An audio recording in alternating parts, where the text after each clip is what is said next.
Good morning and happy new year. I've seen that there's a few questions on the previous bike. The previous video I did of the bike, the Decathlon E-St Stylus that I bought kind of within the first week or so that it was released. I did it on a massive gamble really, because I normally watch all the videos and read all the reviews before buying something, particularly when it's pushing £3,000. However, of course, there wasn't any. So, yeah, it was a little bit of a punt. However, I think I made it quite clear in my first video that I think it was certainly a gamble worth taking. I'm so glad I did. However, I've seen that there are some questions on the video that I just haven't got a chance to do another video and address really. So I'm going to try and answer any of those. I've seen there's a few UK reviews now on the Decathlon website, so certainly give those a read. And from what I've seen, the vast majority of them are positive, and that's certainly anything. That's all that I could say about the bike really. There are a few negatives, of course, that I addressed in the last video. However, for the price point, I absolutely love it. So yeah, right, let's have a quick look at some of the questions that I've had. And again, if anyone gets any more questions, by all means pop them in the comments. So one of the questions I had was asking about tyres and tyre widths and what you could fit on the bike. Now, I can't remember if I mentioned it in the first video. However, the tyres that come with it, which are Schwalbe, Sam's, I think they're called, something like that, quite frankly, are absolutely pants. They had no grip whatsoever, no sidewall, and I slipped off so many tyres. I mean, I was quite lucky I avoided any injuries, but I came off so many times, and I kept trying to change the pressure, thinking that was the issue. So I put much lower pressures on, and then I got two pinch punctures, kind of one after the other really, one on one Saturday and then another one the next Saturday. So I got fed up with that and bought some new tyres, and I spent a little bit of money on them, and I've gone for the Schwalbe Eddy Currents. So you're looking at 50-60 quid a tyre, like not cheap. However, they are tubeless, and I've used the muck off tubeless sealant and the tubeless kit. So you get the you get the tape. And it's really simple. It probably took me an hour to do two tyres to make the whole bike tubeless, and they are absolutely bloody brilliant tyres. I mean, you can't see kind of the tread or the depth because of all the mud, but I mean that's probably, it gives a good indication on how good the tread is because it's picked up so much mud. And these are 2.4 wide. I think it was someone, Marcin, I think, asked the question. Can you fit anything bigger? Might be Marcin, might be somebody else, I might have made that up. But yeah, these are 2.4, and to be honest, I think you could probably go 2.6. Looking at it, there is plenty of room in there. I kind of wish I had gone 2.6, but then I also do a little bit of road riding, so of course 2.6 would be like trying to pedal a motorbike around. So certainly no issues with the 2.4. And if you were to go tubeless, I mean, you pay money for muck off. It's a very expensive brand. However, so far it's exceeded any expectations that I had, and making the bike tubeless was absolutely easy. It was an absolute breeze. So one of the questions I've had on the previous video is in relation to the suspension, because that probably is one of the few negatives of the bike. And when I say negatives, I don't mean that it's enough that I can't bear this bike, but it could be better. But let's not forget that this is so much cheaper than some of its competitors on the market, and is a great deal cheaper than the other stylus, the kind of the main flagship stylus, if you like, that comes with, I think they come with rock shocks. So this bike comes with Suntour front and rear, and I mean, I've been a little bit cheeky and put RockShox stickers on. However, they are still Suntour front and rear. Played around with the pressure, and that's probably what I'd recommend you do. And just take a little pump out with you. They're really easy to pump up. So you can release the pressure completely and set it to what you like. I mean, you can find all the dimensions online, but for you know what pressure you want for your weight, etc. However, I found, play around with it, go somewhere safe, you know, not too sharp, not too steep, it's certainly off of the road, and pump it up and see how you get on. I did find that the sag, etc., really changed with the pressure of the tyres. So when my pressures were really low, the bike was kind of dropping really low as well in terms of the suspension. Now, I'm not an expert, I'm sure there'll be people out there that know why that was the case, and certainly once I've pumped the tyres up, it feels so much stiffer on the suspension again. But I mean, I have absolutely no problems with it at all. It is a little bit firm, like, don't get me wrong, it is firm, and from what I've seen, I'm fairly sure that the front forks are coil, so again, they are firm. You're not going to get a super duper comfortable ride out of it, like you are going to with your RockShox or even your Fox, but again, for the price point, I can't see any reason why you wouldn't buy it, to be honest with you. It's not enough that I would buy anything more expensive because it's a little bit firmer. I still love it. See, the people are still struggling with stock. This has been an issue from the start, right down from the first lockdown a couple of years ago when I first kind of decided that I wanted an e-bike. It's been, all brands are a nightmare at the moment, and I'm hearing various reasons for this. In every shop I go to, someone's got a reason for why there's no bikes. What I would recommend, I think I said before on the Decathlon website, is set it up on your phone, on the link. So go onto the website on your phone, put the link as a shortcut on your home screen, and then all you need to do is click the link and scroll down, and you can see what the stock is at that time, and try all different times of all different days. I mean, at 3-4 o'clock in the morning when you can't sleep, have a look, because strangely enough, you got to consider, are people loading lorries into warehouses at that time? Quite possibly. And every now and again I have a quick look on there, and there are some for sale in various sizes. I mean, XL always seems to be the most common size. I've seen that in stock probably the most often, but they do come up. You just have to be on it. Check it 3 or 4 times a day and get all your card details, get everything in the app ready to go. So you just have to hit purchase, and then it's on its way to you. I've had a couple of questions on battery, and does it last, etc, etc. Is it any good, that kind of thing. I've not run out of battery at any point so far. Now, I have been close, don't get me wrong. However, what you do is, say for instance, your display is showing that you've got a 5-mile range, however you are 6 or 7 miles away from home. Play with the controls. So of course, knock it down to eco at any point that you don't need any assistance at all. So or even knock it off, to be honest with you, and only save that tiny little bit of juice for when you really need it, or on any of the uphills.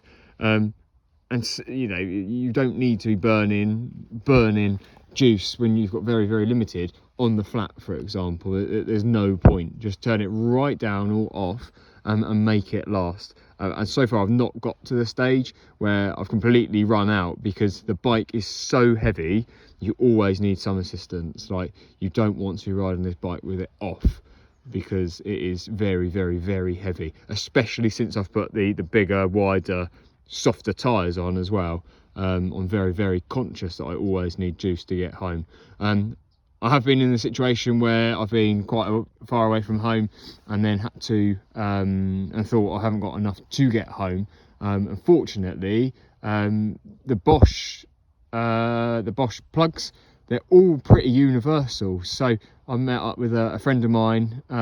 He had an much older style e-bike, one of the first ones with a battery on the outside of the bike. However, his Bosch plug fitted my bike, and it was enough to top us up. So don't worry about battery, because all you need to do, as I said before, is play around with the settings and make it last. Just keep enough so that even on eco, you'll always have enough battery. Now, pedals were a big thing. The pedals that come on the bike are poor, to be honest with you. They're cheap plastic, and my feet kept slipping off. So I mean, these weren't expensive. These were like £9 or £10 on Amazon, but they're metal and they dig into my shoes lovely, and they're much thinner.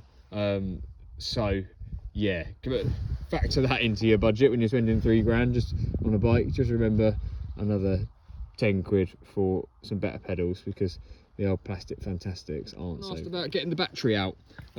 It's only something I've done once. The one time that I did do it was when I was going to Somerset, and I needed to get the bike into the back of the car on my own, and the bike is so incredibly heavy with the battery in it that I couldn't lift it up. I just couldn't get it in, or I probably could have done, but I'd have damaged my car. So I haven't had any issues. I think one of the guys on the comments said that his key got stuck. I've not had that problem, but then again, I've only tried once. But I mean, there's your key slot. I suppose if you keep it free of mud, etc., and then you've got like a little, just a little, can you see that there? And that just kind of drops down, and you can take the cover off and get the battery out. I would recommend, I think I said in my previous video, if you can charge the bike using the port on the side of the bike rather than taking the battery out, so if you can get your bike close enough to a plug, I'd recommend it, because trying to get the battery back into that, where it's so big, so heavy, it is uncomfortable, to be honest with you, because it's a really awkward place to try and squeeze something so heavy with one hand in, and it not be an absolute pain in the backside, quite frankly. But yeah, no, I've only tried it once and I didn't have any problems, is the answer.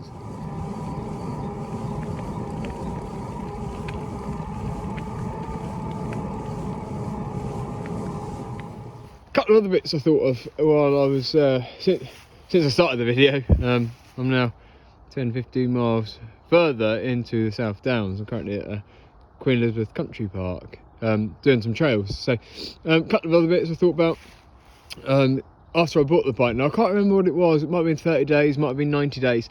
I got an email from Decathlon to invite me in to bring the bike in for a free health check, so that was good. I didn't take them up on it, to be honest. It's such a rigmarole with the bike so big and so heavy, getting it in the back of the car. To be honest with you, I haven't had any issues that I thought I needed to take and be rectified, so I didn't take them up on it. However, the offer is certainly nice. And something else I thought I'd mention, not wanting to teach you to suck eggs, because I'm sure everyone that's watching this video knows all about bike security, and unfortunately the people out there that don't wish to purchase a bike and work hard to buy a nice expensive bike would rather steal yours. So insurance, that was a big thing for me. I put it on the home insurance, expecting to pay quite a lot of money given the value of the bike, you know, £3 or just short of £3. And I kind of did all the tapping on the app first and spoke to a lady. I think it was £5 to add it onto the home insurance. However, I then logged onto my internet banking and saw £15 had gone out, and that's because of the admin charge. So it cost more for the lady to tap a button on her screen that I'd already done on the app than it did to cover the bike for a year. But I mean, £5 is nothing. And another thing just to bear in mind with an e-bike, if you've not already got an e-bike, it's just the width of the bottom tube where the battery is. So I bought myself a Kryptonite New York, the top of the range one, really expensive. I think it was about 120 odd quid from Evans, something like that.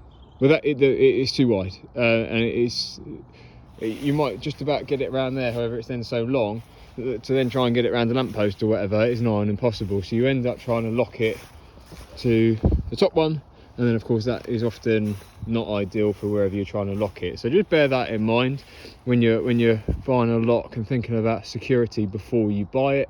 I've also put a ground anchor in at home, so ground anchor that and then a nice big thick expensive chain that goes all around the back of the bike, and then my Kryptonite just goes through the front forks and through the wheel and through anything that I can get it to. So I mean, it's going to be a job to nick your bike, but as with any expensive bike, don't leave it anywhere for a long period of time. The bike does get a lot of attention, so people will stop you and go, "Cool, mate, that's a bit of kit." Well, unfortunately, it also gets attention from the wrong sorts of people that don't want to buy it, so just bear that in mind.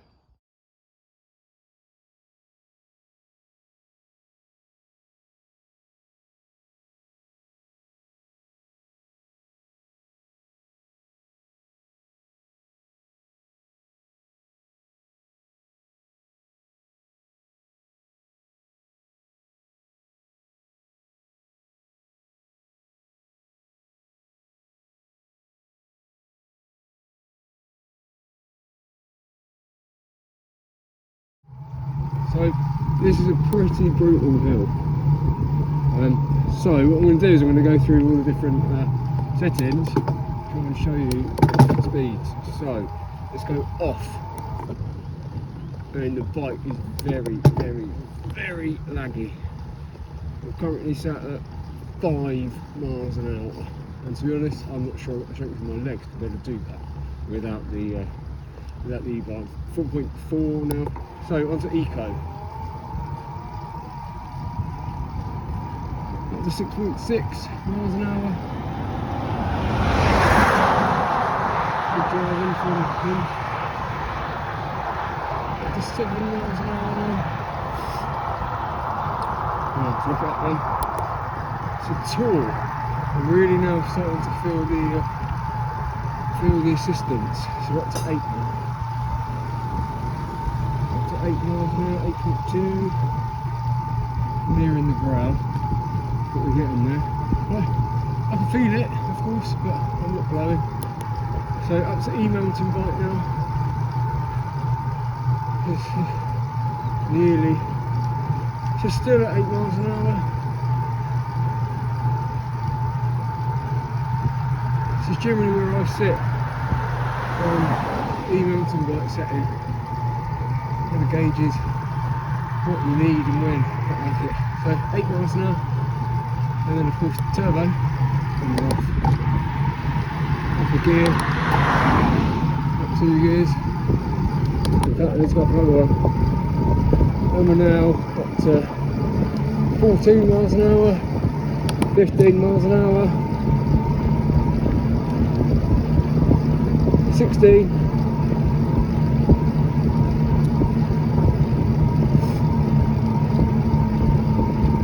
and nearly at the top with hardly any effort. Brilliant. Hopefully that answers any questions you got about the Decathlon E-St Stylus. But as always, by all means pop it in the comments. I'm not an expert, but I'm more than happy to try and answer any questions. I'm now 500 or 600 miles in on the bike, and I absolutely still love it. Recommend you get it. Just try and stay on there, checking the app, checking the to check the stock, and I'm sure you'll be lucky. And hopefully, I'll see you out on the trails. See you later. Oh no!